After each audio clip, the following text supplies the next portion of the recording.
Hello and welcome back to Taken Seriously with me, Lauren Hopkins, the director at Grace. Throughout this podcast series, I'll be speaking with HR leaders to discuss some of the amazing initiatives carried out through lockdown, the reality of the profession, and also what the future of HR looks like post-pandemic. Today, I was joined by Leanne Gardiner, who is the Director of People Services at InHealth, the UK's largest specialist provider of diagnostic and healthcare solutions, with the sole mission of making healthcare better. Leanne is responsible for leading the people function of over 2,500 healthcare professionals based nationally, over 350 locations. She has over 20 years experience in the HR field and has been with InHealth for over 6 years. So I'm really excited to have her join me to share her experiences and expertise. So without further ado, Leanne, welcome to the show. Hello. Hi, thank you so much for giving up your time today, for joining me. No worries. I've actually been really excited to have you on this. Since we had our first conversation, you spoke with so much passion that I really felt that you could add value to a lot of people listening to this. So I've given you a very brief intro there, but if you wouldn't mind just telling us a little bit more about who you are, in a bit more depth, and a bit about the organisation. Yeah, absolutely. So I'm Leanne Gardiner, and I've been the Director of People Services for a company called InHealth for the last 6 years. It's basically providing NHS outsourced provision of services for diagnostic tests and examinations and treatments. Prior to that, I worked in pharma for 7 years. I worked for a company called Abbott in various different HR roles. And then prior to that, a number of blue chip and large and small organisations. In terms of InHealth, we have been through an interesting journey as a healthcare business in and around the NHS space. But we've been obviously the last 6 months working directly to support the NHS to fight COVID. So hopefully my journey as a HR director will be something that will be valid to some of the people listening. Definitely. And just tell us a bit about specifically your HR journey. And is it something you always knew you wanted to get into, or did you just fall into it? Yes, it's a great question. I love that question because I always talk so passionately about it. I'm really lucky that I love what I do. When I started work all those years ago, I wasn't really sure what I wanted to do. I'd done my A-levels and I was really lucky to be entered into a British Airways backed management development scheme where you're able to study for your degree part-time, 4 days a week working, 1 day release. And I actually did my degree part-time and they funded the entire journey. So I was really lucky to start in that way. And the first 2 years were very much getting to know the kind of business cycle. So I did 6 months in sales, 6 months in contracts and kind of, working out contracts and commercial agreements, 6 months in customer complaints, which gave me a customer focus. And then my final 6 months was actually in training. So I actually fell into HR through that final placement. And actually managed the scheme after I finished it 2 years down the line and the new intake. So that training and development piece was kind of how I fell into HR in that second year. And then from then, just doing various jobs within the HR sector. So comp and bends, I've done some advisory, employee relations, business partnering, shared services, all the way through that piece. So I'm really lucky that I fell into something I'm really passionate about. And a lot of people in HR, I hear them say, I go into it because I love the people. And for me, that wasn't actually the primary driver, although I do love the people. It was more around making a difference and seeing how actually getting the best out of people can make organizations pop. And that, the absolute getting everybody engaged and behind what you're trying to achieve, when you actually get there, the power of that is just phenomenal. And I get a massive buzz out of seeing someone progress and a group of people creating that environment for an organisation to just thrive. Excellent. And I don't know, because you sort of fell into it, whether you had a perception at all of the HR function, but if you did, how does that kind of compare with the reality of it? Yeah, it's so funny. So when I first started work, there's no way I would have wanted to go into HR if you'd asked me at 18 years old. I thought it was all unions and tea and sympathy and basically tissues. I genuinely didn't have a great view of it.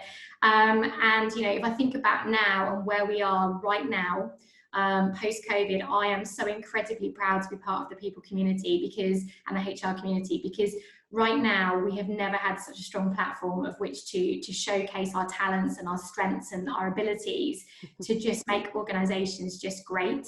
So if we ever thought that this was going to happen, I know personally, when I first started HR, we've all strived to really be heard.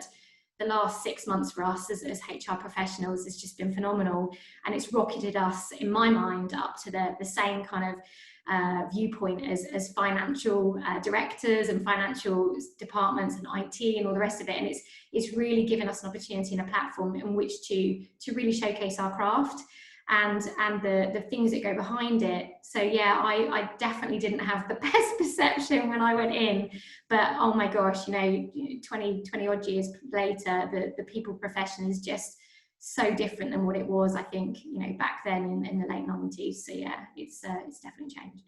Definitely. And without being too doom and gloom about the lockdown period, we know how it's been. It's been really tough on some, really tough, unfortunately, on businesses and people for varying reasons. Some have really suffered. Some have actually thrived, and almost so much so that the workload has been overwhelming. I think we spoke about that on our initial call. So that's probably more relevant to you and the business. And like you said, you've probably never been so center stage to deliver as a function. How has that sort of lockdown period, the last 6 months, been for you, both, I guess, personally and professionally as well?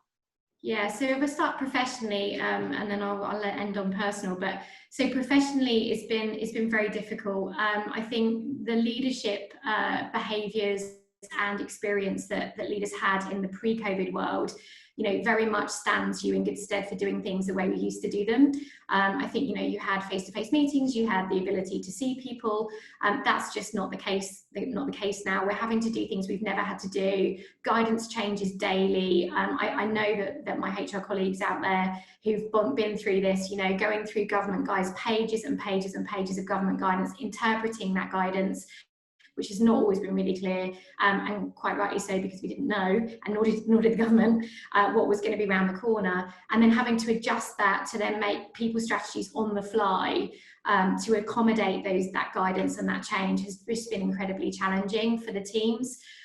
For my particular team, I think the transition from working in the office and on sites to working remotely from home in lockdown was actually fairly simple.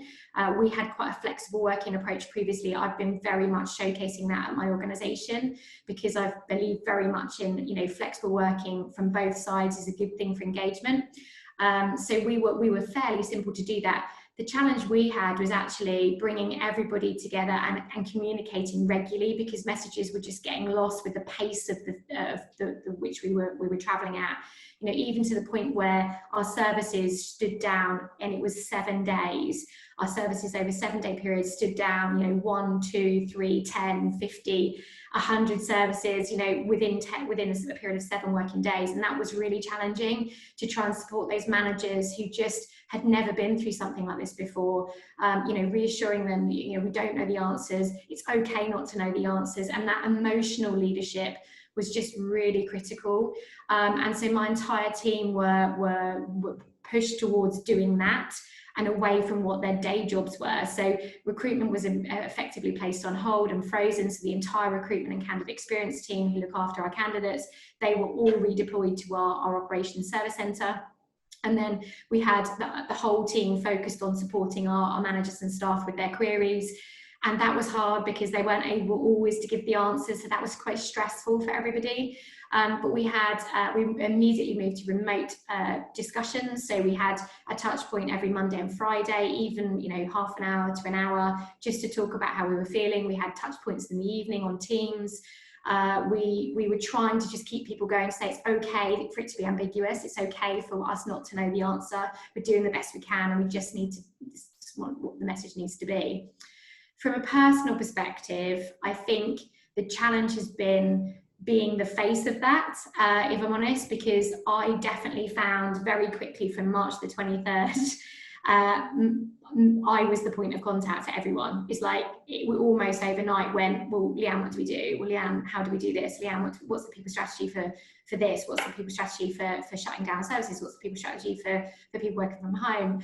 You know, we'd got a working flexibly policy, but we hadn't got a working from home policy because previously it had been almost like ad hoc.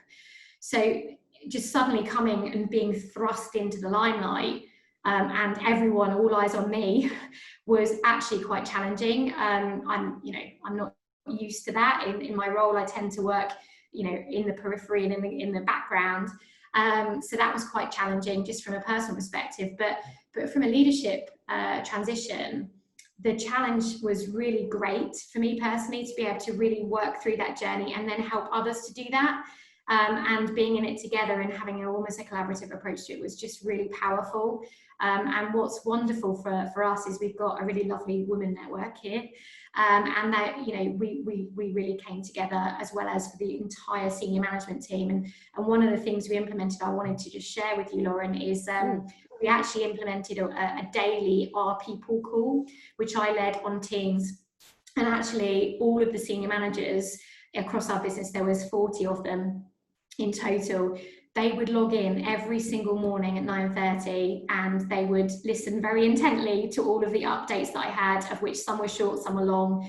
And that has continued, and we're coming into the recovery phase and to the re-emergence phase. We're now seeing those calls still being attended by those leaders, and that's something I really am so incredibly proud of in terms of us putting that in place, because that's enabled all of our leaders to have a really kind of important touch point for their confidence to be able to lead their teams remotely.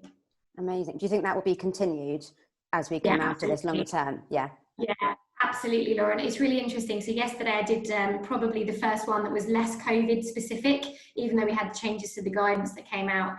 And what I asked is for feedback, and I don't want to do this call unless it's a good use of your time. It's half an hour every Wednesday. If you want to move it to once a month or just ad hoc, I'm really happy. And unanimously, all 25 participants yesterday were absolutely, we want it. It's a really good touch point. We really value it. And I don't think before COVID that would have been something that I think our leadership would have necessarily valued, because they would have been very much running operationally and wouldn't have seen that as something necessarily as important.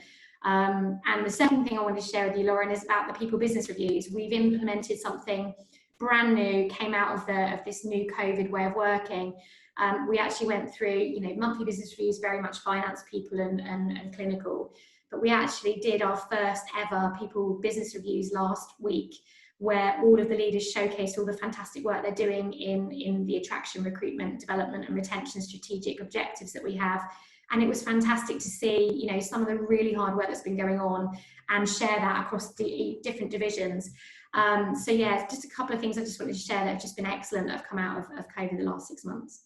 Thank you for that. I think it's really important to showcase those, particularly slightly bigger businesses. For us, as an agency, we're a company of 5 people, so we're tiny. Before this, we were all in the office. We see, we hear, we know what goes on, and we still did a sort of a weekly or bi-weekly catch up where everyone got the chance just to talk about what's gone well, what maybe hasn't, but a chance for them to say, look, this is what I've done, and I'm actually really proud of this. Because when you're busy, which you guys have been more than busy, there's an understatement, but you're so focused on what you're doing, different functions, what's sort of been achieved, but actually you may not know what's going on. And I think to kind of join together and be collaborative and understand, why you're successful and why you are as good as you are at the moment and can be really proud of that. I think to showcase it is really key. And actually that is kind of goes back to one of the reasons I wanted to do this podcast, was because most of my clients are either in the talent space or the wider HR space. And, this has been an incredibly overwhelming time for everyone, whether it's been, good or bad. You've been sort of thrust into the spotlight, immense amount of pressure. But from the conversations I've had over the last 6 months, I have been so impressed and inspired by some of the amazing work And I don't think it's showcased, and I don't think people do shout about it. And I think you should. People need to kind of be whooped up and should be really proud of that. So one of the main reasons for this was to, ask people like yourself on to say, look, we're really proud of this. Look at the amazing work we've done to support our people, and sort of engage a remote workforce. And that's something I wanted to touch on with you now, which you've kind of just mentioned two really, really good initiatives, but looking at how you have helped those on the front line, because yours have really been on the front line, haven't they? Oh my gosh, yeah. So we're lucky. We've got 2,500 very engaged individuals. We have a high engagement score here, which I'm incredibly proud of. But I think our staff, especially our 70% of clinical staff that face a patient, they were incredible. I cannot tell you how proud I was as a HR director of our people in the front line. Immediately when the services began to shut down, they were doing different works, different jobs, different job roles, speaking to patients, getting the service shut down in the most appropriate manner to make sure that patients were supported. And then once that was done, they were working with their HR managers about where they could redeploy, what they could do to help. We were obviously very involved in offering our staff to all of the NHS trusts around the country and the Nightingale hospitals that were being set up. Our staff were ready for training, they attended training. Some of our staff, I think I shared with you about the story that we had a few nurses down in our Oxford region that actually travelled up to Manchester to do some shifts. They drove, up there on, in their own time to go and support the NHS and what they needed. We also had some nursing endoscopists that also went into their trust and did extra shifts.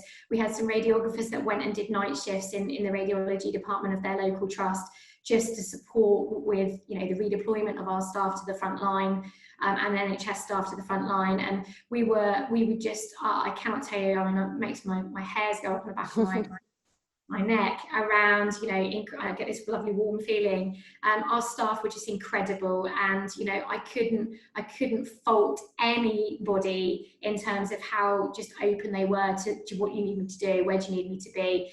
And I really don't want to lose the kind of shared services and support functions that go behind those either. They were exactly the same. We had finance, IT, HR, procurement, all saying, what can we do to help? Our procurement team with PPE, I mean, geez, the work that went into providing PPE within a few weeks was just incredible. So I think the engagement levels we'd already had before COVID obviously put us in good stead, and that was very hard work that went into that. However, these staff that we have that were in our organisation were just so focused on what do we need to do, what does the NHS need, how can we support them, and it just strengthened the partnership we have as an independent sector provider with the NHS provision that we do. And just so incredibly proud of everybody, because they just did such a great job. And you only have to take to our LinkedIn or see some of the stories that our staff have shared about some of the things they've been involved in. It's just been fantastic, and I, as a human being, feel very good about that. I know, I've been following it, and I've been thoroughly inspired. And how nice, how amazing to feel like that. Like you said, you've got such a warm feeling to know that you work for a company that truly make a difference and truly put people first. People being, the healthcare professionals that are out there, but those people are also putting people first. And you can't always say that. No. I guess going back somewhat, HR perhaps hasn't always had the best reputation, albeit that is quite an old school perception. I really hope that if that does still exist, which I think occasionally it does, although I hope we've sort of moved forward. I hope as we come out of this, that sort of old school perception is completely wiped. But I don't know if you've ever experienced that in your career. Definitely. So Lauren, definitely for me, it was earlier on in my career. I think I've worked in HR teams, and I've also led small HR teams in some of the smaller business sites I worked in, where HR was more of an ancillary function, more of a support function, more of kind of data in the payroll, and that's all that it really ever was. I think you're right. I think we have moved forward, and I do think there are still patches where we have more to do. the biggest thing I think I've seen and personally very, very embedded to, and as part of my leadership style and leading my HR team here and my previous role, was around actually making sure we're making a difference. And that doesn't happen unless you're focused truly on A, what the business needs, and B, what the people need, because those two things have to be in conjunction. And I think where HR professionals sometimes lose their way a bit is they're very focused on the people, but they're not necessarily linking that to what the business needs. And where you get that beautiful sweet spot where HR really has its place is where you can deliver on the business needs through the people. And there, you know, we're really lucky. Our businesses, services are provided by people. So our 2,500 people, if we didn't have them, we wouldn't have services, we wouldn't have revenue. So it's a very easy kind of transition to make. There are other businesses that are much more automated, that are much more digital, that might not have as many people, and I would expect HR to manifest different there. But for us, you know, we're in a people business. So having that direct correlation between people, patients, and business performance is really, really key. And I genuinely, my view of this is that HR professionals need to understand the business more than anything else, because you cannot start to pull together an learning and development strategy or a reward strategy or even a people strategy if you don't understand what the business is trying to achieve, because it's kind of pointless putting together a people strategy that might be fantastically, you know, awarded to the CIPD framework and all the best practices that are out there if that business doesn't need it. Because if that business is absolutely, you know, let's say stack them high, sell them cheap, or is a digital business that doesn't have people at its heart of its core, or it's like my business where it's a people business, you have to have the right strategy and then everything flows from that. And that's what we've done with my team. So if you were to ask any of my team, you know, what does InHealth need to achieve, they would be able to articulate it, because they totally understand every single day what they're there for and how what they do directly correlates to a patient's journey and to, you know, supporting our NHS services. So I think for me, HR's still got a bit to do on that, on really absolutely delivering that business value. But I think we've come such a long way since my experience, you know, back in kind of the late 90s, early 2000s, when we were very much payroll and process and contractual. Definitely. And I agree. I think it has come a long way. Unfortunately, even, you know, a couple of people with that old school perception is a couple of people too many, in my opinion. Maybe I'm biased because most of my clients sit within that function and I listen to it all the time. But I hope that anyone that does have that listens to this episode and listens to some of the fantastic work that you and your wider team have done. So we've kind of gone back because we've looked at your journey today. We've looked at the lockdown period, the last 6 months. Looking forward, slightly more optimistic, hopefully. What do you think over the next 3 to 6 months your priorities are going to be now? So for me personally, I think it's getting InHealth in a good place post-COVID, because the world has obviously changed. We all know that. The future of work that was kind of dictated from some of the thought leadership prior to COVID, I think now needs to be recalibrated, and there are some really useful kind of people out there that are starting to do that. Bernard Marr is one that I follow, and Margaret Heffern's another one. You know, they're starting to really shape some of the other ways of working that are going to come out of this. So for me personally, it's about really shaping the people strategy now again. You know, there's a lot that hasn't changed, and I think that's a really good thing, but there's also a lot that has. And I think the ways that we work are going to be very different going forward. I think we're already seeing, we were before COVID, the want and the desire to work flexibly, to almost correlate that kind of family and home life. Because people want to live, you know, people want to have a life. Their working and their role has not become the be all and end all anymore. And I think lockdowns really kind of showcase that for people, that the importance of things that maybe have just been forgotten, things like family and friendships and social contact, have been rocketed back into people's mindsets. And I think, you know, we mindfully have been sitting in commutes for 2 hours, 3 hours, 4 hours a day. We've been sitting monotonously at a desk and attending face-to-face meetings for years. And I think this has rocketed the digital age and the digital ways of working right into the forefront and punched a hole straight through the traditional ways of working, which I love, by the way, because I really feel very passionate. You know, we need to let the computers take over the stuff that is no value, that we need to do, that's transactional, it's needed, it's essential. That stuff, you know, is great. And great examples for me of that are things like Tesco's and check-ins at airports. You know, those are things that they're transactional by nature. What I love is the emergence of these new roles that is coming, and something I'm looking at for our organisation now is, what does that mean for the way that we interact with our patients? What does it mean in terms of delivery of our services? How does that enhance that to make it even better?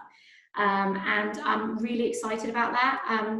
For me personally, as a people professional, I'm wanting more. I want to absorb some information around kind of what is the future of work going to look like generally, but trying to map the kind of like the working flexibly, the working from home, what does, you know, new world of work look like? I'm really excited because I think, you know, organizations are going to have talent pools opened up to them that previously with the face-to-face requirement have been very, very difficult. I think where you've seen some remote consultations within the healthcare space, that's been really fantastic for us. Because we've been able to reach more patients in a more effective and efficient way, which is always a good thing. And then from a whole patient journey of having that kind of feeling special and having that entire journey mapped out, even with PPE. I mean, simple things like we've done a smile program, we're under the mask, we're smiling, you know, things like that that are going to be really in my next kind of 3 to 12 months, I think. And then obviously if we have our second wave, which we don't know we're going to have, but if we do, thinking about how we sheer up our services to continue through that, how we keep our staff safe, but also how we look after our staff mental health and wellbeing, because everyone has been impacted by this in some way or another. So that's going to be quite a focus for me over the next probably 3 to 12 months. Excellent. And with all of this, what do you think the future, not so much of the business, but actually of HR will look like? Do you think it will kind of transform it?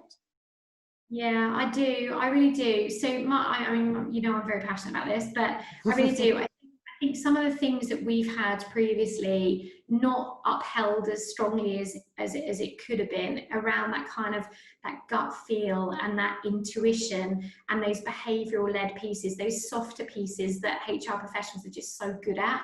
I think they're going to become more and more important, because when you're dealing with people, it isn't a number, it isn't a thing, a logical touch and feel piece. It is in the ether. It's not something necessarily. It's intangent.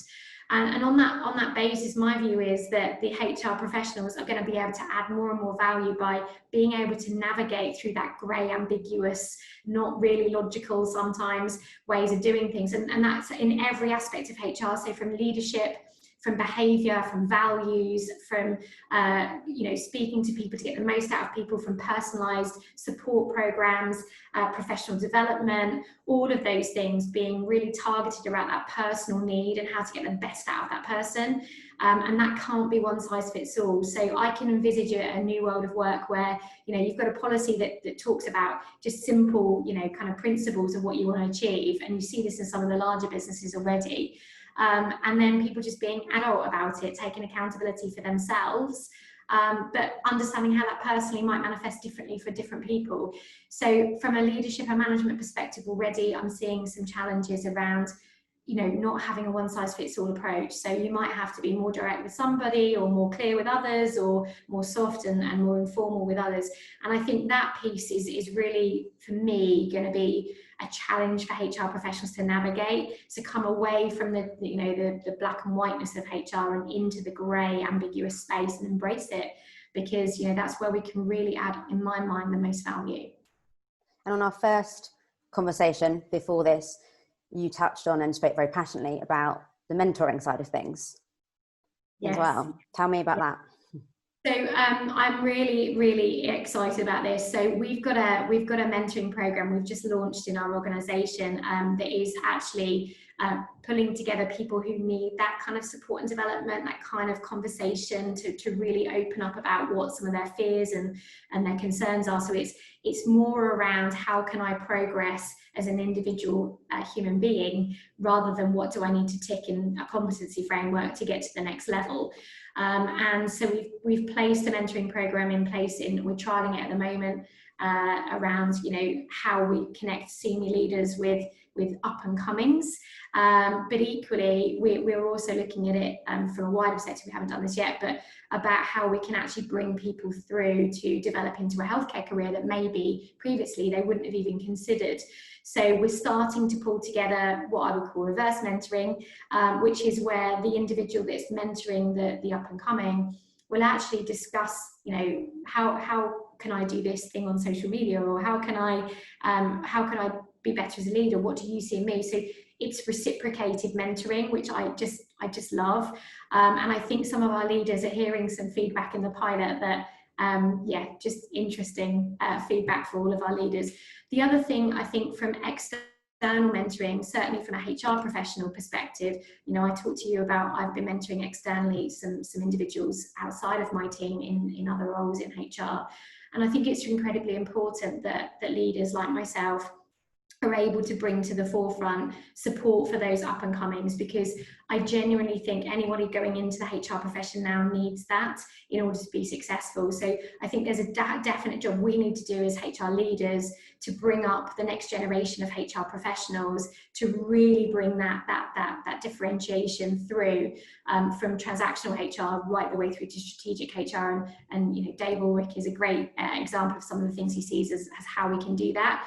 But no one else is going to do it. We've got to do it ourselves. Absolutely. So watch this space.